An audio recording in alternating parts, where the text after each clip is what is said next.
program do, and a little bit of community service, a little bit of giving back.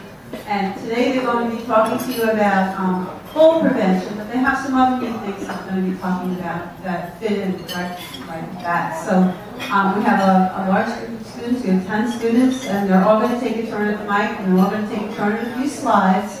So they're going to explain their piece as they go, and I'm going to ask them to tell you what their name is as they start to speak.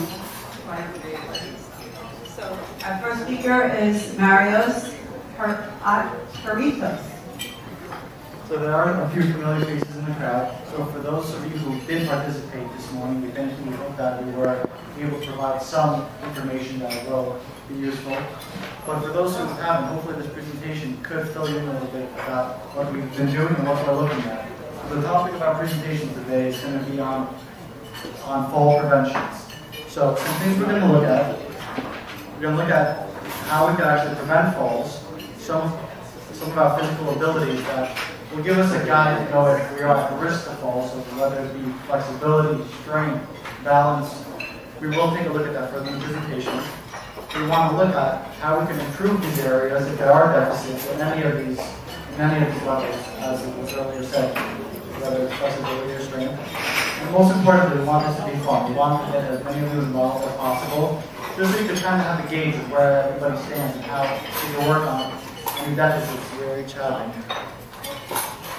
So some important facts, because not many of us are aware of this, but falls are very common in the elderly especially. And 1 in every 3 adults over the age of 65 will fall or have experienced a fall at some course. And 75% of fatal falls are within the elderly population. And it's not only the risk of falling, it's the aftereffect of the falls. A lot of these falls could result in fractures or other injuries that will lead to some form of disability or something we need to recover from, and that could also set us back in our daily routines. 33% of older adults who fall have sustained hip fractures, and a lot of you who were able to participate with us this morning explained that we have had a past fall and we have experienced fractures in that fall. So that's something we want to make aware of. And healthcare costs of fall and rehab average $70 billion annually, just from the rehabilitation or getting back our function or getting over the disability that has occurred from the falls we've experienced. So, let's take a look at fall awareness. Who is at risk for falls? Unfortunately, as we get older, we start losing our strength, we start losing our flexibility, and it does come down to the senses. As we get older, some of our senses may be a little diminished, whether it's hearing, vision, or just overall sensation, and this will put the older population at risk for falls. So some criteria that actually increase the chances for falls, besides aging, is the medications. Doctors love to prescribe medications. So when there's too many, we have to start worrying about the side effects. And that we'll take a look at further into the PowerPoint. Home safety, how our everyday environment, things that are there, whether it's rugs or wires or just clumsiness or darkness. These are all things that we could improve and work on, and we will take a look at that. And overall, the goal of this presentation is how to prevent these falls. So whether it's through education, strengthening, just participating in activities that will increase our balance, these are all steps that we could take to kind of decrease that risk of having a fall. So like we touched upon earlier, medications. Doctors love to prescribe. Whether most of our counters look like they can be out with all the different types of medications and pills.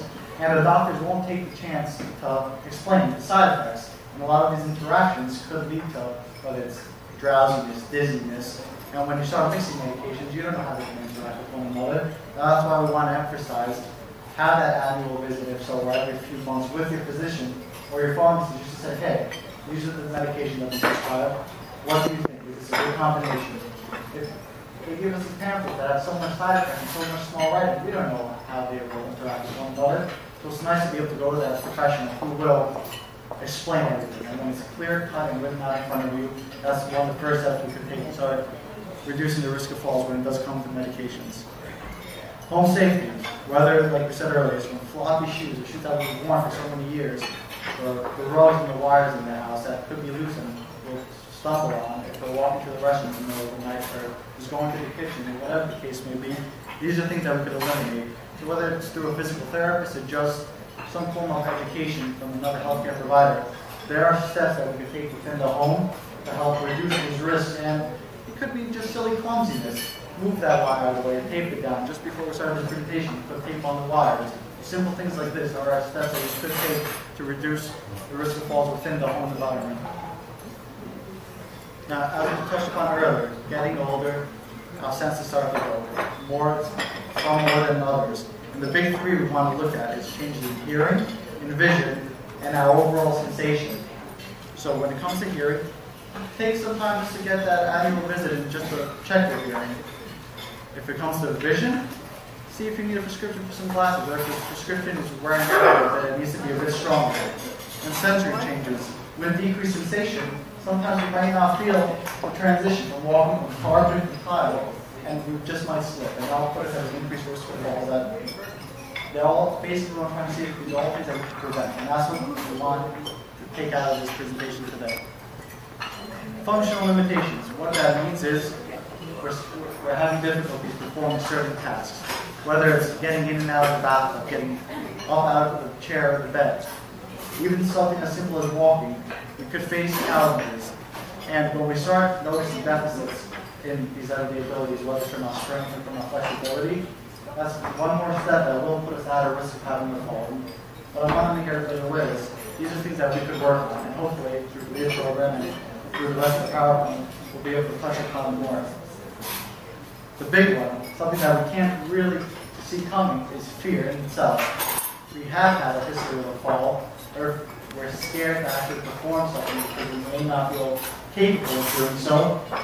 We're going to not do it. When we limit ourselves because of the emotion or because of fear in itself, that's when we're going to start losing our flexibility. We're going to start losing our overall activity. And then that'll lead to diminished strength, which is participation in our everyday routines. So don't let fear get in your head and really limit what you're capable of. Now, for those of you who participated in our just overall function today, what we're trying to do with everybody in our activities, there are a few tests that we have been doing that kind of give us a standardized measurement of where we're going to fall and what we have to worry about. So my classmate Matt is going to take a closer look at all the tests we will perform today. How you guys doing today? My name is Matt, and I'll be taking you through the special tests that we're going to be performing with you guys.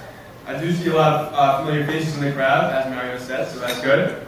So the 6 special tests that we're working on today are right here. We're doing the 30-second sit-to-stand test, and that is what I'll go into that in more detail. We're also doing the 2-minute step test, the timed up and go test. That's when you get up out of the chair, you walk 10 feet, and you come back and sit back down in the chair. We're doing the Sharpen Romberg, the back scratch test, which is for a lower extremity flexibility, and also the chair sit and reach test, which is the upper extremity flexibility, where you stretch out your leg while sitting in the chair. So, first I'll take you through the 30-second sit-to-stand test, and the purpose of this test is to test your lower body strength. So, when you're testing the lower body strength in this 30-second sit-to-stand test, what you're going to be doing is, first you're sitting in a chair, and you have 30 seconds, and what you're going to do is you're going to get up out of the chair and sit down as many times as possible in 30 seconds. And during these six tests that we're doing, we're going to be looking at what score you get, and we're going to compare it to the normals in your specific age group. And we're going to determine if you have possibly an impairment in that specific area, and we're going to help you work on that specific area by giving you exercises to do and educating you more on that specific weakness that you may have. So we will also be performing the 2-minute step test. And during this test, you have two minutes, and you're going to take as many steps as possible in 2 minutes, kind of like marching in place. And you're going to be doing that for 2 minutes, and we're going to count how many times you're doing this. This is testing your aerobic functional capacity and also your balance. And a lot of these tests are testing multiple things, that's like balance, aerobic capacity, and strength. And the next test we were doing is the timed up and go test.